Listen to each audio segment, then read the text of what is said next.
We start here this hour. The swearing in of members of parliament in Mozambique is expected to take place tomorrow. Now, this comes ahead of the swearing in ceremony of the president of the country, Daniel Chapo. Now, the PODEMO candidate, Venancio Mondlane, has called for protests to resume tomorrow. Now, Venancio Mondlane is back in Mozambique. His call for protest to resume is aimed at preventing the swearing in of the new president of Mozambique, Daniel Chapo, a Frelimo candidate who was declared the winner of the recently concluded election. Now, the government says the swearing in will go ahead as planned.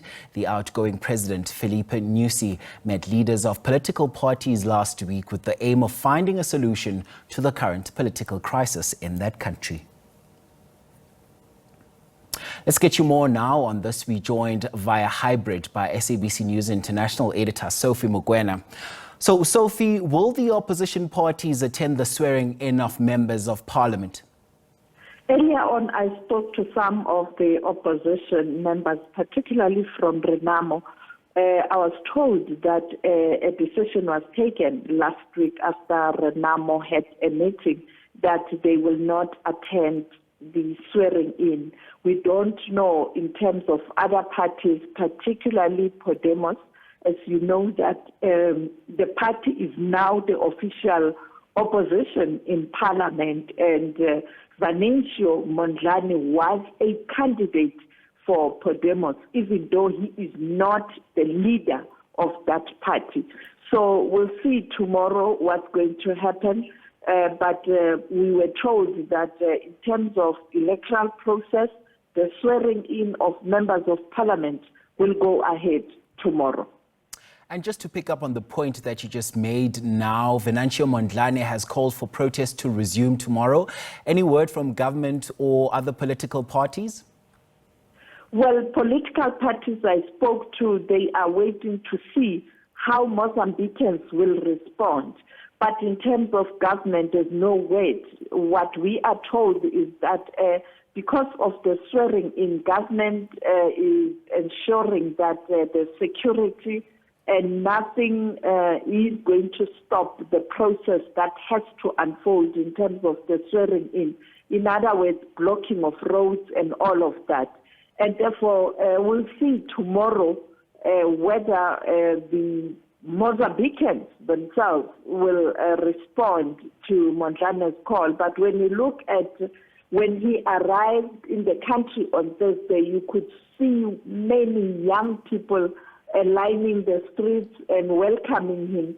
Maybe the very same young people will be the ones in the streets tomorrow responding to this. But what has become clear is that because Mondlane is not a leader of a political party, he was just a candidate of PODEMO. PODEMO has its own leader.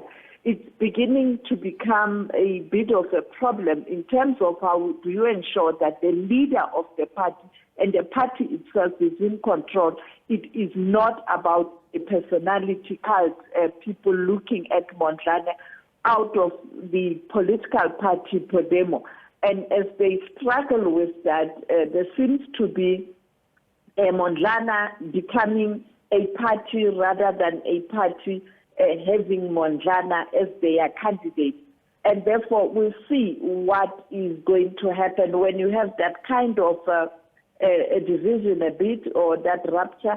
You will definitely have a problem in terms of perhaps being able to destabilize the government, in particular in terms of what they want to do. As we know that on Wednesday, the government has announced that the inauguration of the president-elect will go ahead. And Sophie, do we know how many leaders from SADC will be attending the swearing-in ceremony of the president on Wednesday? It's not clear yet, but I think the chairperson of SADC, that is Zimbabwe, Emmerson Mnangagwa, will be there because any swearing-in of any head of state in the SADC region, SADC head does attend. I think the same might be the case with Tanzania because right now Tanzania has got the responsibility of chairing the SADC organ troika on politics, defense, and security, and we saw the chair of the organ at ministerial level convening a meeting last week to try and find a solution to this problem in Mozambique, where a resolution was taken to request elders in the region to intervene. We don't know. I think you will be in a position to play a report from Tanzania from Isaac Lukando, which is going to shed some light where to from here. And therefore, I suspect Tanzania will be there. In terms of South Africa, as you know, that the oppositions in South Africa and NGOs and other stakeholders, human rights organizations, have called on South Africa to assist. When Samkele Maseko spoke to the president on Friday, the president pointed out that as per norm, members of SADC, the heads of state, are expected to attend the swearing in, and therefore he is monitoring the situation.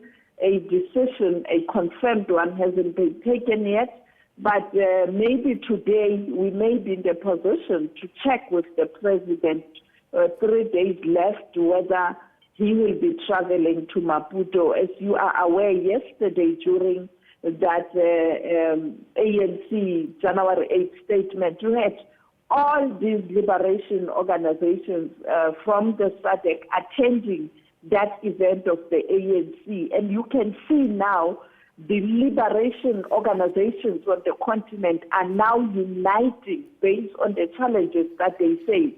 And Frelimo was there. The other issue you heard from the president talking about the coming big summit in South Africa that will be hosted by South Africa of the liberation organizations in the SADC region. And we know that the ANC secretariat, the secretary that is Sigile Mbalula, and the first deputy secretary general, Venancio Mondlane, who is also the chair of the ANC International Relations Committee, has been interacting with all these liberation organizations, preparing for that.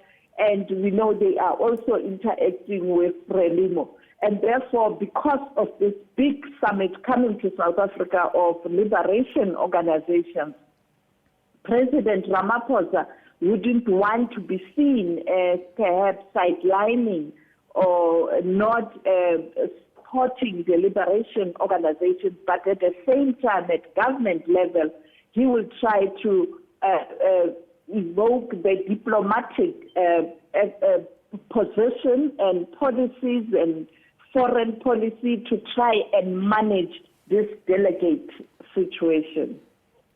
And just to piggyback off a point that you just made now around some of the interventions, I know you said some of the elders have also been called on to intervene. Is this likely to maybe make some headway? Are we likely to see progress moving towards a direction, maybe seeing an end to these devastating scenes that we see come out of that country?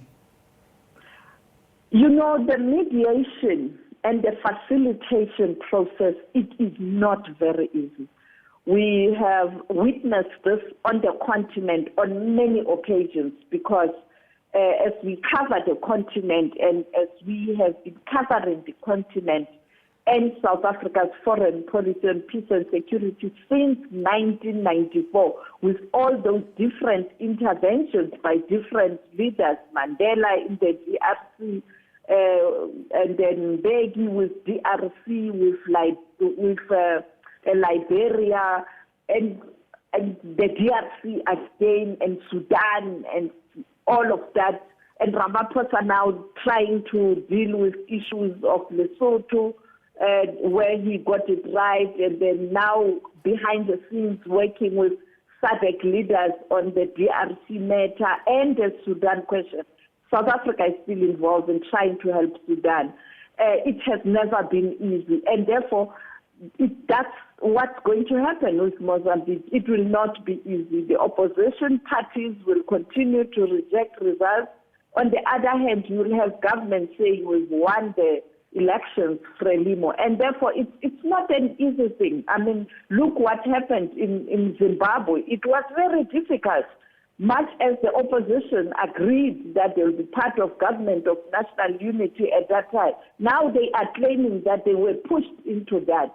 So it becomes a problem that continues, and we don't know with Mozambique how long will it take for stakeholders to find one another. And in terms of these elders, how capable and how experienced they in terms of these kinds of situations when you have these kinds of standoffs on the continent or in the region, as we have witnessed in recent times.